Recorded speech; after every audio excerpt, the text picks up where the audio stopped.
s'exprime donc. Excellence, Monsieur le Président Joseph Kabila Kabange. Excellence, Messieurs les chefs de gouvernement. Monsieur le Président de l'Assemblée nationale. Monsieur le Président du Sénat. Monsieur le Président de la Cour constitutionnelle. Monsieur le Président de la Cour de cassation. Monsieur le Président du Conseil d'État. Mesdames et Messieurs les députés, Mesdames et Messieurs les sénateurs, Mesdames et Messieurs les chefs des missions diplomatiques et représentants des organismes du système des Nations Unies, Mesdames et Messieurs les présidents des regroupements des partis politiques, Mesdames et Messieurs les représentants des organisations syndicales et confessions religieuses, autorités locales et coutumières, distingués invités, tous en vos qualités, rangs et grades respectifs. Chers compatriotes, ce jeudi 24 janvier 2019 est un jour historique. C'est un jour rêvé par tous les acteurs qui ont porté notre beau pays dans ce qu'il avait de noble, tout en éveillant nos consciences. Un grand jour pour notre volonté commune de franchir ensemble les rivages de notre destin. Nous ne célébrons pas la victoire d'un camp contre un autre. Nous honorons un Congo réconcilié. La République démocratique du Congo que nous formons ne sera pas un Congo de la division, de la haine ou du tribalisme.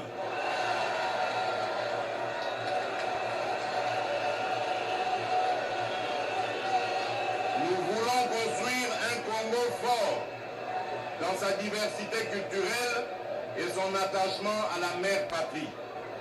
Un Congo tourné vers son développement, dans la paix et la sécurité. Un Congo pour tous, dans lequel chacun mérite sa place. Si cette étape de la transition démocratique peut être considérée comme l'aboutissement d'un combat, nous devons aussi y voir l'horizon d'une ère nouvelle.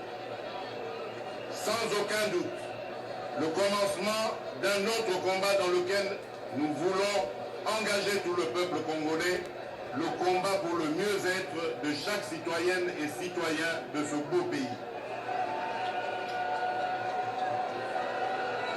Chers compatriotes, 59 ans après notre indépendance, le peuple congolais réalise par son engagement démocratique une transition du pouvoir entre un président élu sortant et un président élu entrant.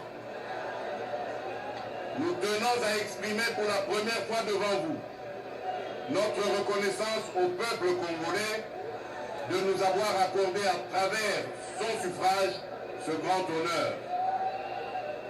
Cette confiance sera pour nous un soutien indispensable dans l'exercice de nos hautes responsabilités. Nous nous engageons donc à nous conformer scrupuleusement à nos obligations constitutionnelles susdites. Excellences, Messieurs les Présidents, distingués invités, Excellences, Mesdames et Messieurs, chers compatriotes, le peuple congolais a fait de chacun d'entre nous des citoyens fiers de leur histoire et dignes dans la souffrance de leur combat quotidien. À cet instant où une partie de l'aboutissement de ce combat prend toute sa dimension historique, notre peuple, ce vaillant peuple combatif, n'a jamais perdu espoir. Notre force collective réside dans notre attachement aux valeurs universelles de paix, d'un état de droit au service de chaque citoyen. Nous tenons à rendre hommage à tous nos héros, tous nos martyrs, à nos compatriotes qui sont tombés sur le champ d'honneur pour la cause de la démocratie et de l'alternance. Par reconnaissance à leur sacrifice, nous vous prions de vous lever et d'observer une minute de silence en leur mémoire.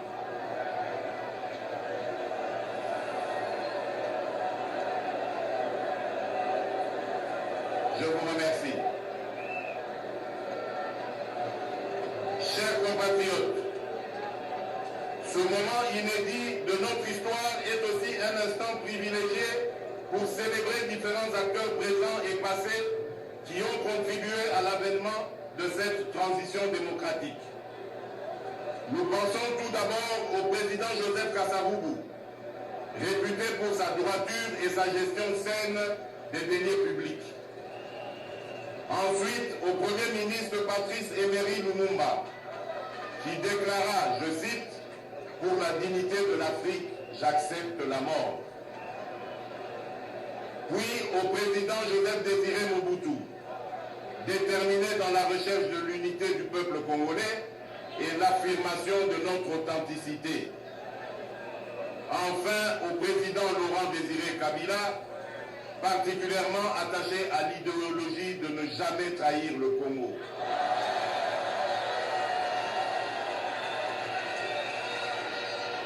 Pour ces architectes de notre souveraineté, la noblesse de leur combat demeurera à jamais dans notre conscience collective nationale. Elle est une exigence qui nous impose de réussir dans notre mission au service de notre peuple. Nos pensées se dirigent également vers tous les candidats qui ont participé à l'élection présidentielle du 30 décembre 2018. Nous saluons la participation importante des femmes comme candidates aux différents scrutins du récent processus électoral. Nous les encourageons à s'engager davantage lors des prochaines échéances électorales afin de promouvoir la parité homme-femme prônée par l'article 14 de notre Constitution. C'est ici l'occasion de témoigner notre profond respect et sincère admiration à l'endroit de notre frère Martin Fayoulou Madidi, avec lequel nous avons mené ce combat politique depuis plusieurs années. L'engagement de ce véritable soldat du peuple est un exemple pour la vitalité de notre démocratie et la responsabilité civique de chaque Congolais.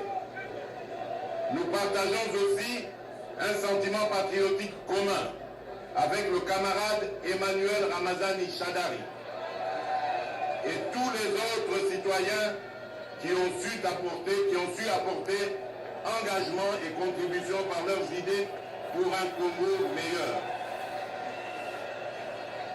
À tous ces compatriotes émérites, la patrie leur est reconnaissante. Par la consultation, le dialogue et la prise en considération de leurs idées, nous sommes enclins à les associer à la gouvernance de notre pays. Chers compatriotes, l'animation de notre processus démocratique a bénéficié de l'apport déterminant de plusieurs institutions, organismes et acteurs de la société civile.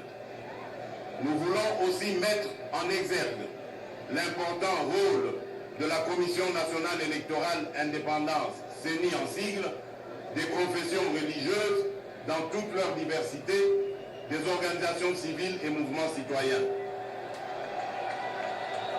En effet, pour la première fois, notre pays a organisé sur fonds propres, sans la moindre contribution financière extérieure, une triple consultation électorale. Néanmoins, notre dispositif électoral mérite des ajustements appropriés. Nous saluons la contribution de différentes confessions religieuses de notre pays dans la consolidation du processus électoral, avec une mention particulière à l'Église catholique, dont l'accord de Saint-Sylvestre a été déterminant. Chers compatriotes, Cette campagne a été aussi pour nous l'occasion de valider le patriotisme de certains de nos concitoyens disposés à surpasser toute ambition individuelle pour privilégier l'intérêt supérieur de la nation. Nous avons une pensée émue pour notre frère, ami et colistier de la coalition Cap pour le changement en sigle CACH. Nous citons Vital Kamerhe.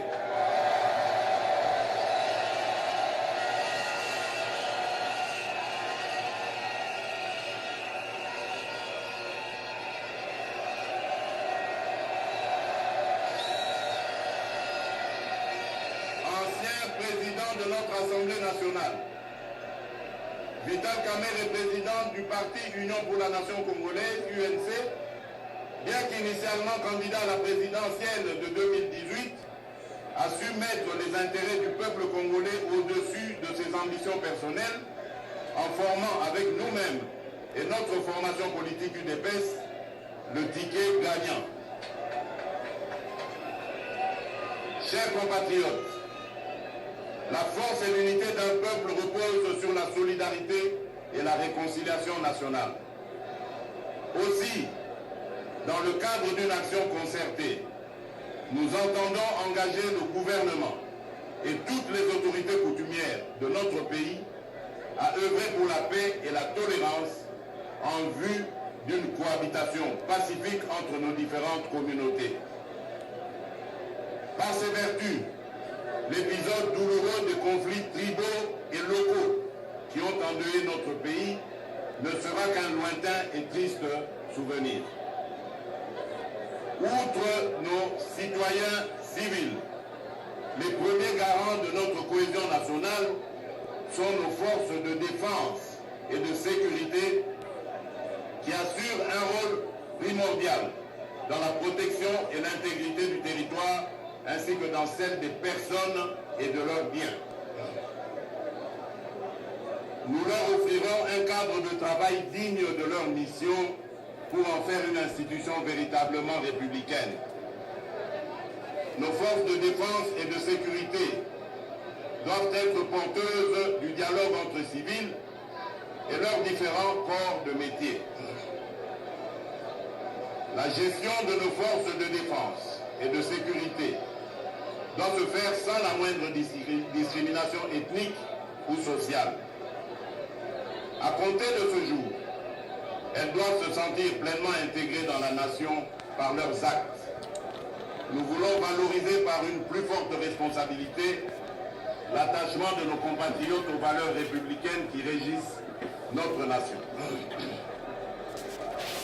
Chers compatriotes, nous appelons les détenteurs de l'autorité à tous les échelons de notre pays au respect strict et infaillible des droits des personnes et de leurs biens, conformément à la Déclaration universelle des droits de l'homme, en leur demandant de réaliser leur mission dans le cadre légal. Dans ce contexte, le gouvernement initiera une campagne de sensibilisation de tous les agents de l'État sur leurs responsabilités vis-à-vis de nos populations. Ainsi,